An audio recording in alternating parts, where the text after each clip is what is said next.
This is the book of Proverbs, chapter 29, verse 1, in the NLT. And it reads, "Whosoever stubbornly refuses to accept criticism will suddenly be destroyed beyond recovery." I want to begin by giving all praise, honor, and glory to Yahweh, Ba'ashem, Yahushai, Ba'ashem, Rachah HaKodash. Double honor to the apostles and the elders of Great Millstone that do teach and rule well. And peace, love, and blessing to the full elect. I'm the brother Yakov from Prophets in Babylon, Sarasota, which is a branch of the Prophets in Babylon Temple Church. Shalom to those brothers, and today through the spirit and power of Yahweh, Ba'ashem, Yahushai, Ba'ashem, Rachah HaKodash, I'm back. Salakia, will Lord and edifying lessons to feed the sheep who believe on those names in truth and in sincerity. Shalom to you and your families. And today's lesson is going to, accepting correction. All right, accepting correction that may be coming to you. All right, by a brother that's over you. All right, which ultimately is Yahweh Shema Shai correcting you in things, all right, that you may not see in yourself. That's why I brought this precept out, and I'm going to bring it back again. It says, "Whosoever stubbornly refuses to accept criticism will suddenly be destroyed beyond recovery." You see, this is what, we must fear, man. Okay, because in this truth, okay, correction will come. All right, correction will come, and correction doesn't feel good to the flesh. Okay, because us being brought up over here in America, man, we were taught that we can never be wrong. We were taught that, nobody can correct you. Do as thou wilt. You know what I'm saying? Follow your own spirit, follow your own way. All right, but coming back to our Father, coming back to Yahweh, Ba'ashem, Yahushai, okay, there are certain impurities and certain things that's on us that has to be reproved, that has to be put off of us. And with that comes correction, and it doesn't feel good, But don't reject correction. Don't reject criticism, man. Don't reject, the things that's coming to you from a brother that's over you, man. That he may see that you're dealing with, that you need help with, or that you need to sharpen up on. Don't reject it. Okay, because ultimately, if you can't be corrected, you're not growing. And if you're not growing, you're complacent. If you're complacent, the Lord has no need of you, which means ultimately your destruction. All right, so I'm going to read it again. It's Proverbs 29, verse 1. "Whosoever stubbornly refuses to accept criticism will suddenly be destroyed beyond recovery." And that's why, you see a lot of guys that end up bugging out, man. All right, they end up bugging out. They end up doing their own thing. They end up going their own ways because ultimately they couldn't accept correction. They couldn't be corrected, and they couldn't. They just couldn't be wrong. All right, always had to get their point across. Always had to prove their point. Always had to, And these are things that, hey, as I speak to you, brothers and sisters, I'm working on within myself, man. Okay, because as men, we have egos. As men, you have an ego. You have a pride about yourself, but hey, you gotta fucking put that shit off, because that's where Satan comes in, and he tries to sow discord amongst brethren through that spirit, through that pride, through that ego.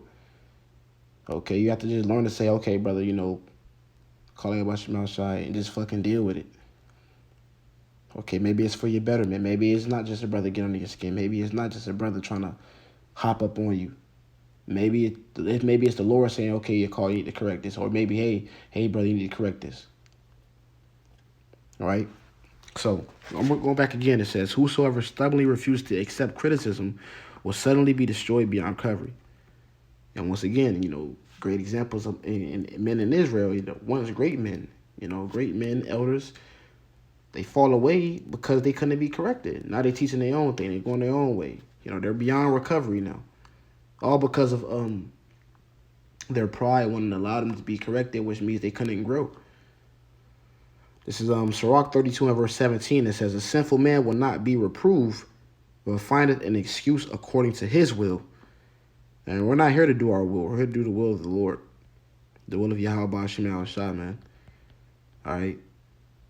And You can't you can't so how do I phrase this, man? You can't buck up against correction. You can't. You have to just deal with it. You have to be considerate. You have to be a judge because we're being made into judges. All right. You have to be able to take constructive criticism. Like, hey, no, brother, this isn't a good trait. You need to get rid of, because sometimes you will get so comfortable. You can get comfortable being in those traits that's unprofitable, and the brother may say like, no, that's not a good trait. You need to get rid of that. And like, oh no, man, why it's that's the way of the flesh. That's the westernized man. But us coming back to the Father, we have to understand that, look, correction will come, all right? And, you being spiritual, you being a man of Yahweh Shema Shai, you have to deal with that. And you have to accept it and say, you know what, maybe it's the Lord that want me to get rid of this. Maybe it's the Lord that want me to correct this or work on this. Rather than finding an excuse according to your own will. It says a man of counsel will be considerate. Okay, so consider the fact, like, damn, man, maybe it's the Lord that wants me to work on this. Maybe it's the Lord that, wants me to do better in this area or do better than that area. It says, Salakia, but a strange and proud man is not daunted with fear, even when of himself he have done without counsel. Okay, so a proud man is not daunted with fear. Let's look at that word daunted right quick. That word daunted goes into intimidate. Okay, and intimidated. Okay, with fear. So you have to have a certain fear about yourself too. A certain fear of the Lord. You got to fear the Lord, man. What if it's the Lord correcting you? Which in all cases, it is. All right, even if you're suffering wrongfully, maybe it's a test. Maybe it's the Lord trying to see how you will handle that situation before He can increase you to the next level. Who's knows, man. All right, but you have to be considerate, and you have to take those things on the chin and just deal with it as a man. Don't get emotional as a woman and say you try to buck up and just do your own thing, because that isn't going to get you anywhere. All right. 2 Corinthians 13:5, it says, examine yourselves whether ye be in the faith. Prove your own selves. Know ye not your own selves that Yahweh HaMashiach is in you, except ye be reprobates. And reprobates goes into void of judgment. Right? Void of judgment. Okay? And you getting comfortable in your flesh. You getting comfortable in traits that Yahweh Shai doesn't want you to be comfortable in. Okay, now your flesh is relaxing. Your flesh is just so comfortable. All right, thinking it's always right, thinking it can't be wrong. Now you're being void of judgment, because now you can't be corrected. So now you can't be warned. Now you can't grow, which puts you in the way of judgment, because this truth is constantly growing. It's constantly moving. It's constantly going with the motions. It's constantly evolving. And you have to evolve with it. And what comes with evolving with the truth is being corrected. Being corrected, bro. All right, once again, as I speak to you brothers out there, I speak to myself first and foremost. Okay, but this is the path that we must walk on, man. All right. This is the path that Yahweh Shema Shai set up for us to take. Okay. Proverbs 15:32. He that refuses instruction despiseth his own soul, but he that heareth reproof getteth understanding. The scripture says, with all thy getting, get understanding. Okay? With all thy getting, get understanding. So he that heareth reproof getteth understanding.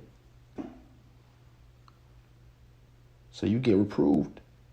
You get reproved and you hear, well, okay, damn, man, maybe I need to work on this. Maybe I need to do better on this. Right? That leads to what? Growth, development. So lock it right quick. Somebody ringing the doorbell. Let me answer the doorbell right quick. Bear with me. Where is it?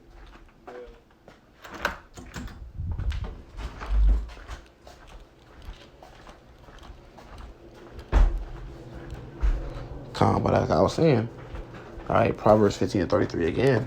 It reads, the fear of the Lord is the instruction of wisdom, and before honor is humility. And that's once again, it's men. Okay, it's men. You have a pride about yourself. You have an ego.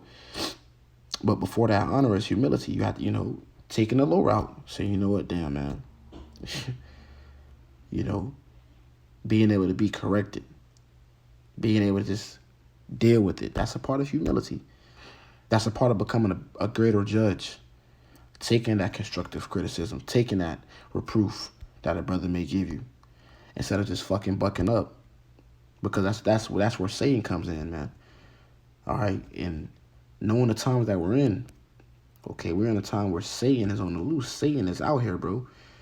All right, Satan is on the move, man. You know what I'm saying? And he looking. All right, he looking to see who he can get. This is 1 Peter chapter 1 1 Peter chapter 5 verse 8. It says, "Be sober, be vigilant, because your adversary the devil, as a roaring lion, walketh about seeking whom he may devour." All right, so Satan is out here, bro, coming in all different forms and ways, shapes and tactics on how to get you out the faith, man. Especially now because we're around Passover time. Passover is like 2 weeks, okay? Matter of fact, not even 2 weeks, bro. About 2 weeks, man. Actually, about 2 weeks. So, Satan is on the loose. And, if you're not paying attention, if you're not being reproved, you're not being corrected, you're not growing, you can get caught up in that and you can be sifted. Because Passover time is sifting time. And Satan is indeed sifting brothers to get out of faith. All right, so, this is a little lesson, man. Some exhortment to you brothers out there, man. Don't despise being reproved, man. It don't feel good, but hey, things that don't feel good for you are best for you, bro. And the shit that feel good ain't good. Like, you know what I'm saying? Perfect example is, drinking wormwood. Wormwood tastes like absolute shit. All right, but what? It's beneficial to the body. Okay, now, wormwood tastes like shit, but guess what? It gets rid of the parasites within your body. Gives it clears up the fog within your mind. All right, a lot of benefits to drinking wormwood, even though it tastes like shit, even though it tastes like absolute hell, man. But then on the other hand, you got what? You drink Kool-Aid, and the Kool-Aid, that's sweet. It's sweet. It tastes good, man. It make your taste buds dance, right? But guess what? On the other hand, now you got, diabetes, high blood pressure. All right, so everything that's good that feels good ain't necessarily good. And everything that doesn't feel good, hey, could necessarily be beneficial towards the spirit, man. All right, so I'm not going to make this too long, man. Lord, this is edifying. Once again, as I speak to you, Aki, and my dad, I speak to myself first and foremost.